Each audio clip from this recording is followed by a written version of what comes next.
Aided school ministerial staff association July 1 സംസ്ഥാന വ്യാപകമായി പ്രതിഷേധ ദിനമായി ആചരിക്കും. ജീവനക്കാരുടെ ആനുകൂല്യങ്ങൾ നൽകാതെ പിടിച്ചുവെക്കുന്ന സംസ്ഥാന സർക്കാരിന്റെ തെറ്റായ സമീപനം തിരുത്തണമെന്നാവശ്യപ്പെട്ടുകൊണ്ടാണ് പ്രതിഷേധ പരിപാടികൾ സംഘടിപ്പിക്കുന്നത്. സർക്കാർ ജീവനക്കാരുടെ ആനുകൂല്യങ്ങൾ കവർന്നെടുക്കുന്ന കേരള സർക്കാരിന്റെ നയത്തിനെതിരെ aided school ministerial staff association July 1 പ്രതിഷേധ ദിനമായി ആചരിക്കും. ജോലി ചെയ്യുന്നതിൽ കുഴപ്പമില്ലാതെ വളരെ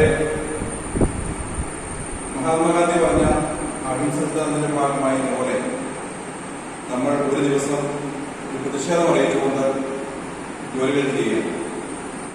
സംസ്ഥാന വൈസ് പ്രസിഡന്റ് സജി മാനാമ്പുറത്തിന്റെ അധ്യക്ഷതയിൽ കൂടിയ യോഗത്തിൽ സംസ്ഥാന ഓർഗനൈസിംഗ് സെക്രട്ടറി സിനോയ് എൻ.യു, വിവിധ വിദ്യാഭ്യാസ ജില്ലകളിലെ ഭാരവാഹികളായ ജോമോൻ മേപ്പുറത്ത്, ജോഷിമോൻ പി.ജെ, ബിജി അഗസ്റ്റിൻ, റോയി ജോസഫ്, ബിജി ജോസഫ്, ബിനോജ് ജോസഫ്, അജയ് മറ്റം എന്നിവർ പങ്കെടുത്തു.